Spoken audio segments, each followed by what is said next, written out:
Negara berkembang memiliki karakteristik ganda dalam pasar tenaga kerjanya.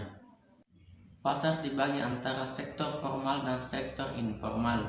Hal ini biasanya dikarakteristikkan dengan tingkat gaji tinggi dan tingkat gaji rendah.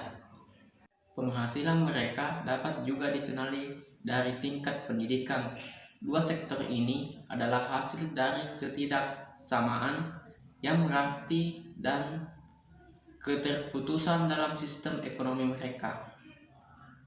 Ada ketidaksamaan kelembagaan antara pasar tenaga kerja formal dan informal karena mereka menjalankan dengan dua latar tenaga kerja yang berbeda, yang menghasilkan perbedaan yang cukup signifikan antara produktivitas tenaga kerja dan gaji mereka.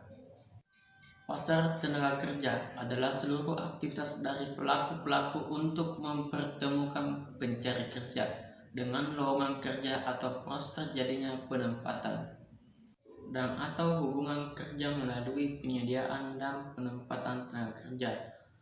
Pelaku-pelaku yang dimaksud di sini adalah pengusaha, pencari kerja, dan pihak ketiga yang membantu pengusaha dan pencari kerja untuk dapat saling berhubungan.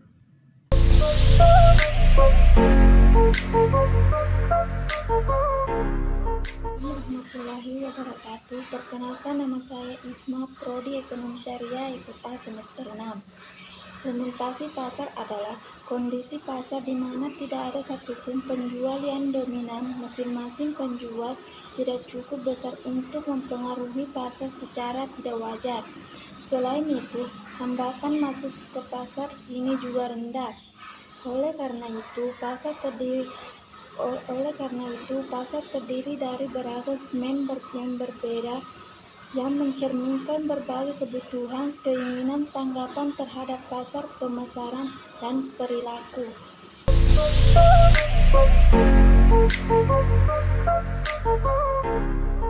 Saya akan menjelaskan tentang tipologi pasar tenaga kerja.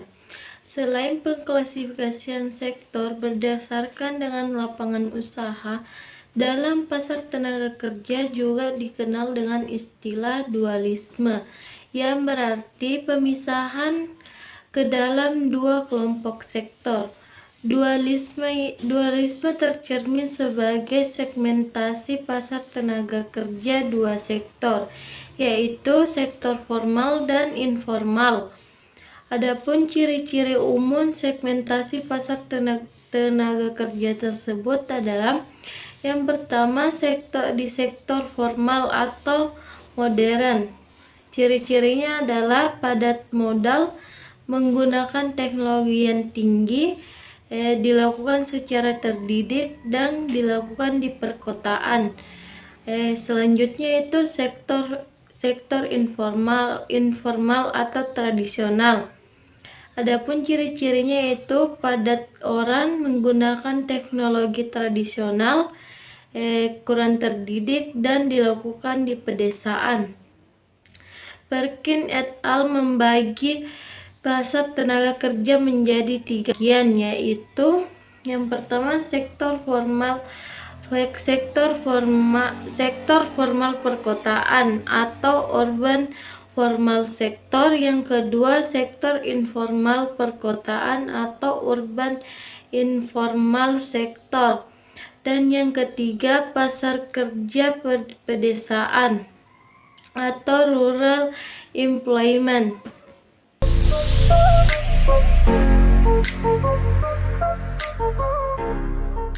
Umumnya desa didominasi oleh aktivitas pertanian, sedangkan kota memusatkan diri pada industri.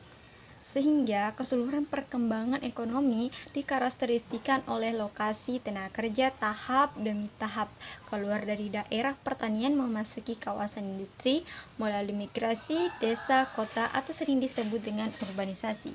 Banyak teori yang dikemukakan untuk mencoba menelusuri niat bermigrasi antara lain. Nah, yang pertama adalah threshold model atau sering dikenal dengan place utility model, or residential strategic of action model, or residential preference model, di mana berangkat dari suatu asumsi bahwa individu merupakan makhluk rasional yang mampu memilih alternatif terbaik dengan membandingkan untung dan rugi. Yang kedua ada the human capital approach atau human capital model.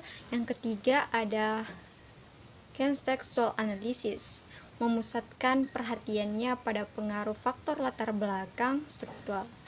Keempat ada value ekspektasi model serta kombinasi atau integritas. Semua teori tersebut berupa hubungan antara sikap, nilai persepsi, dan niat bermigrasi.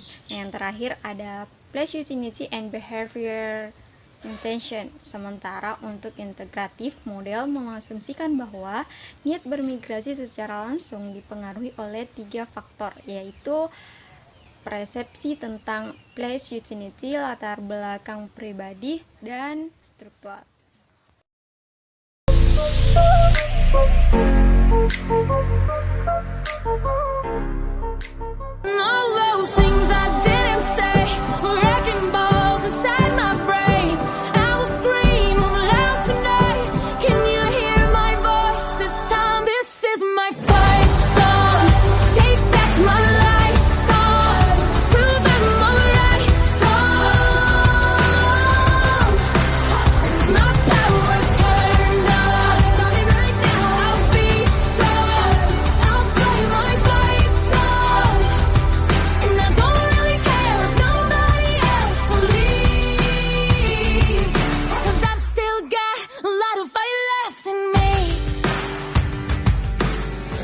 Friends and I'm chasing sleep.